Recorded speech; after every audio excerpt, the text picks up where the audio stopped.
नमस्कार, UP live देख रहे हैं आप और मैं हूं आपके साथ शिवम चतुर्वेदी। बुलेटिन की शुरुआत करते हैं। उत्तर प्रदेश के 7वें स्थापना दिवस के अवसर पर केंद्रीय गृह मंत्री अमित शाह शुक्रवार को लखनऊ पहुंचे, जहां वे 3 दिवसीय यूपी महोत्सव कार्यक्रम में शामिल हुए और कार्यक्रम का शुभारंभ किया। इस दौरान उन्होंने मंच को भी संबोधित किया और एक तरफ जहां उन्होंने प्रदेश सरकार की जमकर तारीफ की, वहीं दूसरी तरफ उन्होंने आगामी चुनाव को लेकर भी शंखनाद कर दिया। ये रिपोर्ट देखिए।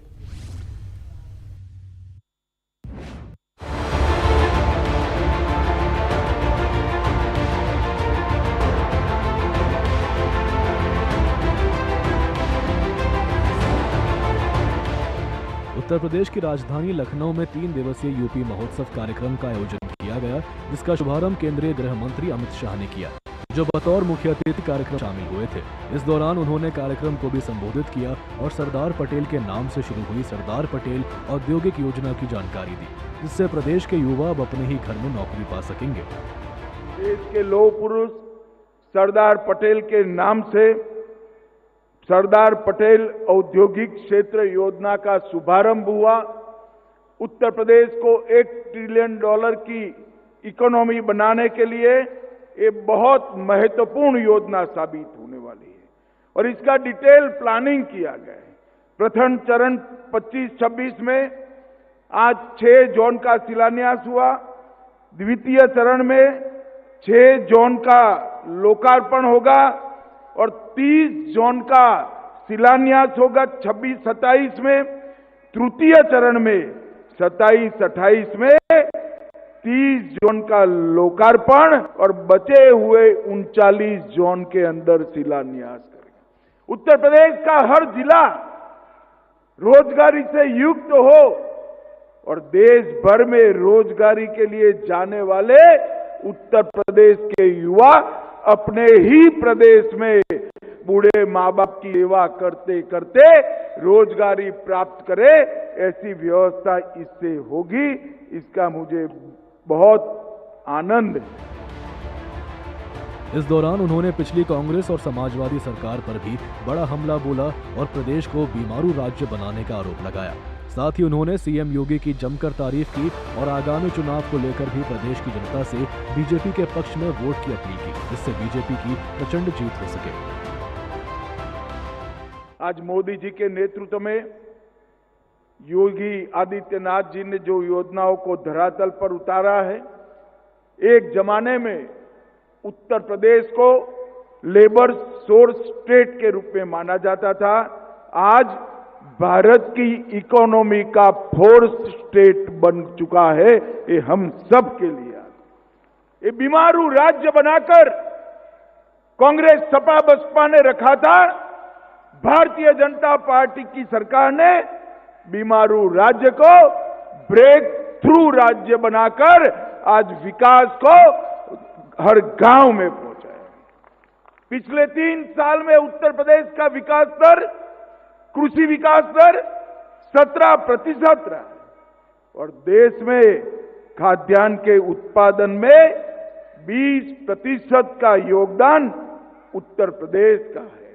मैं आज निसंकोच कह सकता हूं, उत्तर प्रदेश आज भारत का फूड बास्केट बन चुका है। योगी सरकार ने भ्रष्टाचार को नेस्त नाबूद कर दिया, कानून और व्यवस्था की परिस्थिति को चौक चौबंद करा, हर गरीब के कल्याण के लिए ढेर सारी योजनाओं को जमीन पर उतारा और सबसे बड़ी बात, हर गांव में बिजली 24 घंटा में से 20 घंटा कम से कम पहुंचे, ऐसी व्यवस्था करने का काम भारतीय जनता पार्टी की सरकार ने किया है। आने वाले चुनाव में उत्तर प्रदेश के हर मतदाता को मैं अपील करना चाहता हूं कि जात पात से ऊपर उठकर ये वंशवादी पार्टियों को रिजेक्ट कर फिर से एक बार भारतीय जनता पार्टी का कमल खिलाइए। आपको बता दें कि केंद्रीय गृह मंत्री अमित शाह से पहले प्रदेश के मुखिया योगी आदित्यनाथ ने भी कार्यक्रम को संबोधित किया था। इस दौरान एक तरफ जहां उन्होंने पीएम मोदी के संदेश का जिक्र किया, वहीं दूसरी तरफ उन्होंने एक जनपद, एक व्यंजन योजना की भी जानकारी दी, जिससे अब प्रदेश के स्थानीय उत्पाद को बढ़ावा मिल सकेगा। आदरणीय प्रधानमंत्री जी ने लिखा है कि आज 24 जनवरी को उत्तर प्रदेश दिवस मनाया जा रहा है। मैं सभी यूपी वासियों को उत्तर प्रदेश दिवस की हृदय से शुभकामनाएं देता हूं।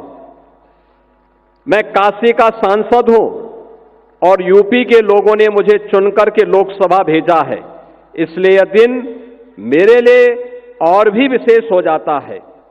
यूपी के लोगों से मुझे जो प्रेम और आत्मीयता मिली है वह मेरे लिए एक बहुत बड़ी पूंजी है। उत्तर प्रदेश की मिट्टी में कुछ खास है।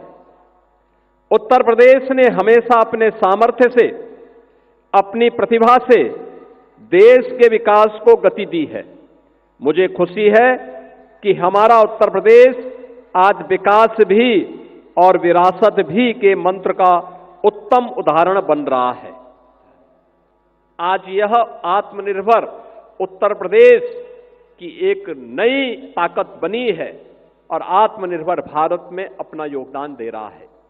और आज हम सब आदरणीय गृह और सहकारिता मंत्री जी के करकमलों से हम लोगों ने अभी वन डिस्ट्रिक्ट वन कुजीन यानी एक जनपद एक व्यंजन यह योजना आज लागू की है। 75 जनपदों में 75 प्रकार के भोजन सामग्री, खाने की सामग्री, अब ये उत्तर प्रदेश की भी एक नई ताकत बनेगी। अच्छा भोजन, हाइजीन युक्त भोजन, खाद्य सामग्री मिलेगी। मिलेट से बनी हुई, श्री अन्न से बनी हुई सामग्री लोगों को प्राप्त हो सके।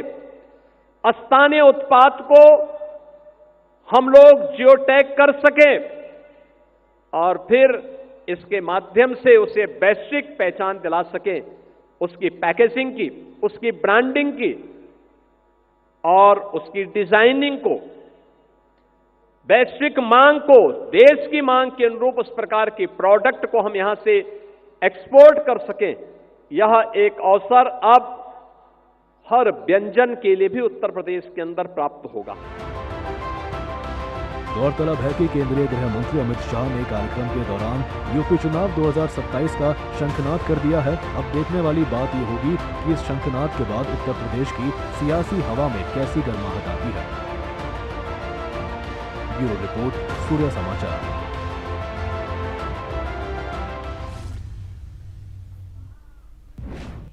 वहीं सीएम योगी ने जाना महंत नृत्य गोपाल दास का हाल। आपको बता दें कि लखनऊ के मेदांता अस्पताल में ली स्वास्थ्य की जानकारी और चिकित्सकों को इलाज संबंधित दिए आवश्यक निर्देश।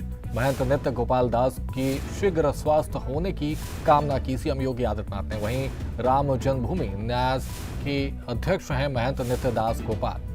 तो आपको बता दें कि चिकित्सकों को इलाज संबंधित निर्देश दिए सीएम योगी आदित्यनाथ ने और महंत नृत्य गोपाल दास के शीघ्र स्वास्थ्य होने की भी कामना की उन्होंने। आपको बता दें कि राम मंदिर राम जन्मभूमि न्यास के अध्यक्ष हैं महंत नृत्य गोपाल दास।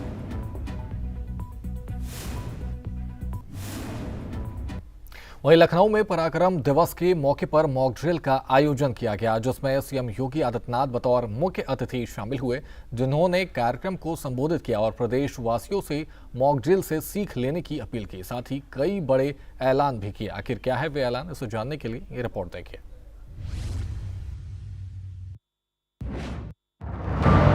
बोला कि शायद मुस्लिम नहीं है, उसने उसको गोली मार दी।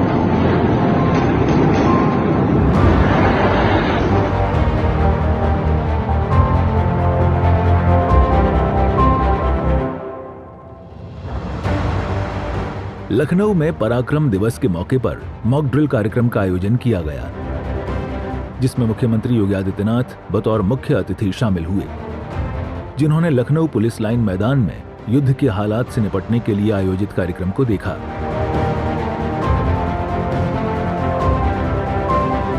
यह ड्रिल बिल्कुल ऑपरेशन सिंदूर के दौरान हुई मॉक ड्रिल की तरह की गई। लोग घायल होकर जमीन पर गिर पड़े, फिर मौके पर मौजूद आपदा मित्रों ने उनकी मदद की, जिससे वो सुरक्षित रह सके।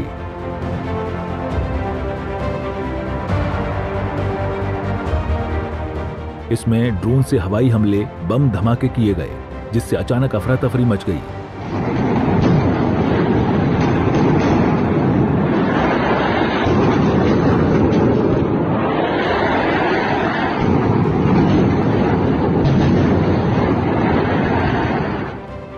कार्यक्रम के संपन्न होने के बाद सीएम योगी ने कार्यक्रम को संबोधित किया और लोगों को मॉक ड्रिल से सीख लेने की अपील की, जिससे वे किसी भी आपदा या दुर्घटना में सरकार के साथ कदम से कदम मिलाकर आगे बढ़ सकें।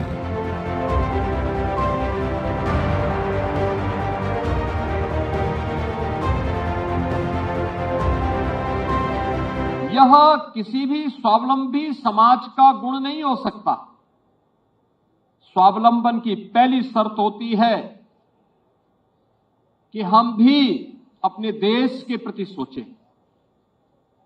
हम भी अपने समाज के प्रति उस सोच को आगे बढ़ाएं जो सरकार के साथ मिलकर के उसकी गति को कई गुना बढ़ा देती है। और उसी गति को हम लोग आगे बढ़ाने के लिए नागरिक सुरक्षा संगठन से जुड़े हुए स्वयं सेवकों के माध्यम से इस अभियान को आगे बढ़ा रहे हैं। आज सभी 75 जनपदों में मॉक ड्रिल हो रहे हैं। अब नागरिक सुरक्षा संगठन केवल शांति काल में पर्व और त्योहारों तक ही सीमित नहीं है। पर्व त्योहार हो, बाढ़ या कोई आपदा हो, कोई घटना दुर्घटना हो, किसी बड़े आयोजन में ट्रैफिक व्यवस्था के सुचारू रूप से संचालन में योगदान देने का हो, या अगर देश पर दुश्मन की ओर से युद्ध थोपा गया है तो युद्ध काल में नागरिक समाज की व्यवस्था को संभालने के लिए इस कार्यक्रम को आगे बढ़ाया जा सके, यह भी आज वह इस मॉक ड्रिल के माध्यम से उसने भी यहां प्रस्तुत किया है। इस दौरान उन्होंने आपदा मित्रों को लेकर भी बड़ा ऐलान किया और कहा कि होमगार्ड भर्ती में उन्हें प्राथमिकता दी जाएगी, जिससे वे अपने प्रदेश की सेवा कर सकें। अच्छा प्रयास है, यह निरंतर हमारी प्रैक्टिस का हिस्सा बनना चाहिए। हमें युद्ध के साथ साथ आपदा प्रबंधन के लिए, दुर्घटनाओं को रोकने के लिए, और अगर दुर्घटना हो गई है तो उस समय पीड़ित को ससमय उपचार मिल सके, उसका जीवन अमूल्य है। उस दिशा से गोल्डन आवर की इस व्यवस्था को आगे बढ़ाने के लिए हम सबको मिलकर के उस प्रयास को आगे बढ़ाना होगा। आज हम लोगों ने प्रदेश के अंदर एसडीआरएफ के माध्यम से भी आपदा मित्रों के भर्ती की प्रक्रिया को आगे बढ़ाया है, और हम लोगों ने कहा कि आपदा मित्र के रूप में जो स्वयंसेवक कार्य करेंगे उन्हें उत्तर प्रदेश में होमगार्ड की भर्ती में हम प्राथमिकता देंगे, क्योंकि होमगार्ड अपने जनपद के अंदर कार्य करता है। वर्तमान में 45,000 होमगार्ड की भर्ती की प्रक्रिया चल रही है, और हमने कहा आवश्यक होगा उन्हें हम आपदा मित्र के रूप में प्रशिक्षित करेंगे, क्योंकि फर्स्ट रिस्पॉन्डर के रूप में होमगार्ड स्वयंसेवक वहां पे उनका सहयोग कर सकता है। गौरतलब है कि 22 अप्रैल को जम्मू कश्मीर के पहलगाम में आतंकवादियों ने कुछ पर्यटकों की हत्या कर दी थी, जिसकी जवाबी कार्रवाई में भारत की ओर से ऑपरेशन सिंदूर को अंजाम दिया गया और पाकिस्तान और पीओके में स्थित आतंकवादी प्रशिक्षण शिविरों और बुनियादी ढांचे को नष्ट किया गया, जिससे उन्हें सबक मिल सके। हालांकि पाकिस्तान ने इस ऑपरेशन के जवाब में भारत पर ड्रोन अटैक किया, जिसे हमारे सुरक्षा बलों ने नाकाम कर दिया। ब्यूरो रिपोर्ट, सूर्या समाचार। वहीं चित्रकूट में कुछ आरोपियों ने एक मासूम बच्चे की जान ले ली, वो भी इस कदर जिसे जानकर आपकी रूह कांप उठेगी। हालांकि पुलिस ने इस मामले में कार्रवाई करते हुए 2 आरोपियों का एनकाउंटर कर दिया है, जिसमें से एक की मौत हो गई और वहीं दूसरे का गंभीर रूप से इलाज चल रहा है। आखिर क्या है पूरा मामला, इसे जानने के लिए ये रिपोर्ट देखिए।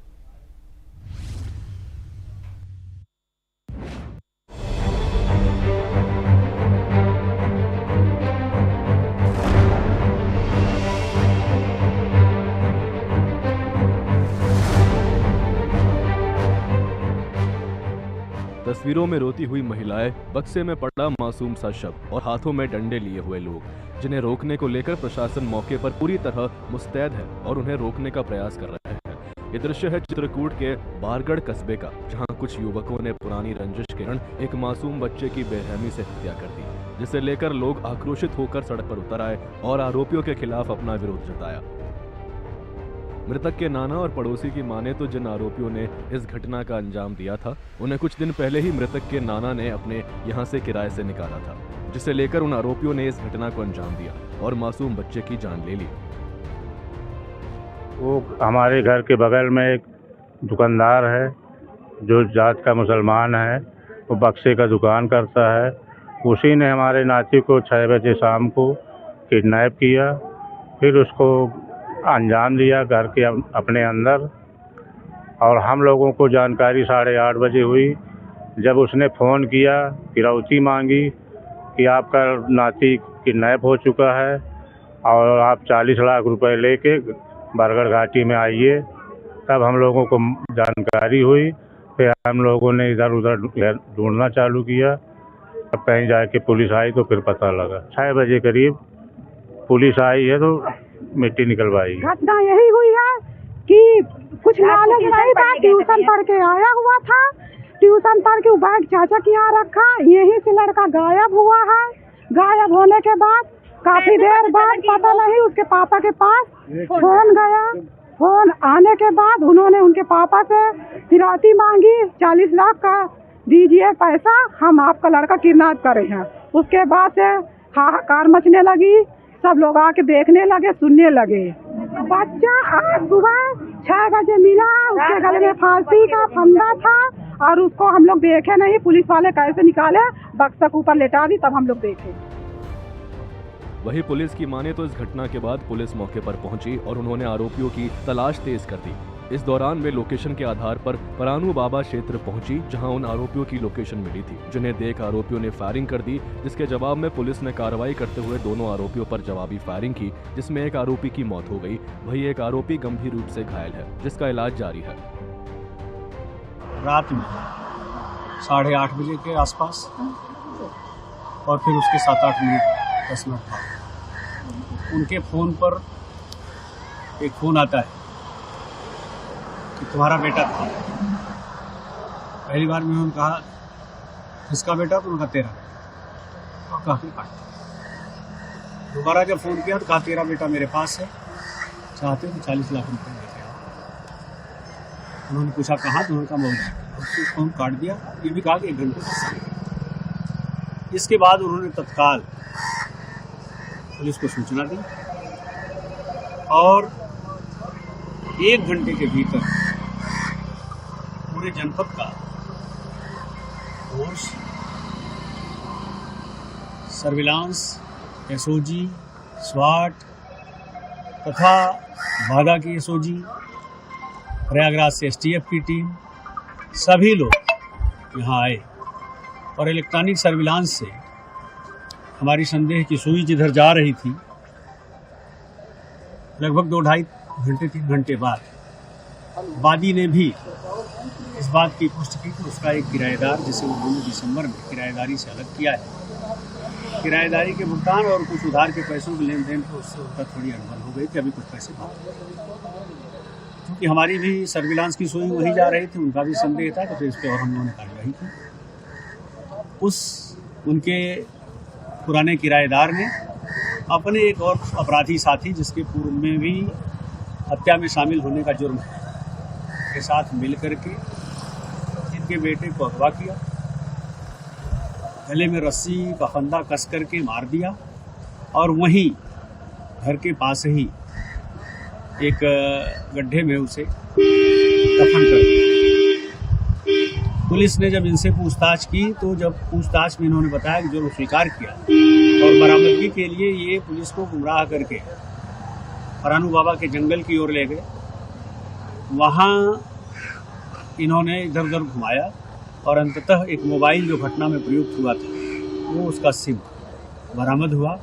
डेड बॉडी में फिर आनाकानी करते हुए इसी बीच इन्होंने पुलिस का असलहा छीन के पुलिस पर हमले की कोशिश की। जवाबी फायरिंग में दोनों बदमाश घायल हुए, जिसमें से एक मौत को प्राप्त हो गया, दूसरे का उपचार डॉक्टरों ने रिफर कर दिया हायर सेंटर प्रयागराज में। गौरतलब है कि उन आरोपियों को वो मासूम भी जानता था, लेकिन उसे ये यकीन नहीं था कि वो जिस पर भरोसा कर उनके साथ जा रहा है वो उसकी जान ले लेंगे। ब्यूरो रिपोर्ट, सूर्य समाचार।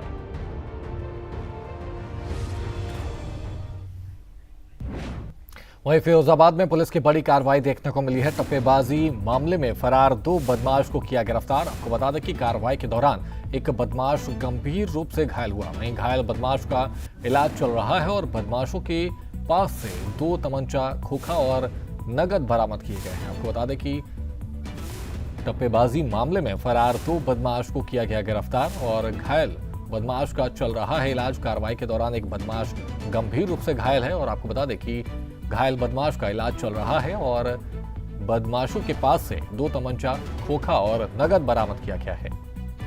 तो बदमाशों के पास से 2 तमंचा, खोखा और नगद बरामद किया गया। फिरोजाबाद में ये पुलिस की बड़ी कार्रवाई देखने को मिली। क्या कार्रवाई हुई है? देखिए, 20 जनवरी 2026 को थाना रसूलपुर क्षेत्र में 2 टप्पेबाजी की घटनाएं हुई थी। साथ ही जसराना थाना क्षेत्र में भी 21 जनवरी 2026 को एक टप्पेबाजी की घटना हुई थी। इसमें घटना के अनावरण के लिए कुल 3 टीमों का गठन किया गया था। एसओजी सर्विलांस टीम भी इसमें लगी थी। इसमें विभिन्न स्थानों पे सीसीटीवी फुटेज देखे गए और सीसीटीवी फुटेज से प्राप्त फुटेज को एचएफ पे भी सर्च किया गया। तो एक अपराधी शेषपाल, जो इटावा का रहने वाला है, उसका नाम प्रकाश में आया, उसकी पहचान हुई। इसमें एसओजी सर्विलांस टीम और थानों की टीम इसकी तलाश कर रही थी। विभिन्न स्थानों पे इसकी गिरफ्तारी के लिए दबिश दी जा रही थी। आज सूचना ये मिली कि फतेहाबाद रोड पे बड़ी चौराहे के पास शेषपाल अपने एक साथी के साथ मौजूद है और किसी घटना को अंजाम देने की फिराक में है। इस सूचना पे रसूलपुर पुलिस और एसओजी सर्विलांस टीम ने संयुक्त रूप से यहाँ दबिश दी है। पुलिस को देखते ही इन दोनों ने पुलिस के ऊपर फायरिंग कर दी। आत्मरक्षा में पुलिस ने भी फायरिंग की है, जिससे शेषपाल के पैर में गोली लगी है। तत्काल इसको इलाज हेतु ट्रामा सेंटर में भर्ती कराया गया है, जहाँ पुलिस सुरक्षा में इसका इलाज चल रहा है। साथ ही इसका एक साथी, जिसने अपना नाम उदय बताया, उसको भी पुलिस ने दौड़ाकर पकड़ लिया। ये एटा का रहने वाला है। दोनों के पास से जो बरामदगी हुई है 62,900 रुपये, जो तीनों टप्पेबाजी की घटना इन दोनों ने किया था, उसी का ये माल है। 62,900 रुपये इनके पास से बरामद हुआ है। फिलहाल यूपी लाइव में इतना ही। आप बने रहिए सूर्या समाचार के साथ। नमस्कार।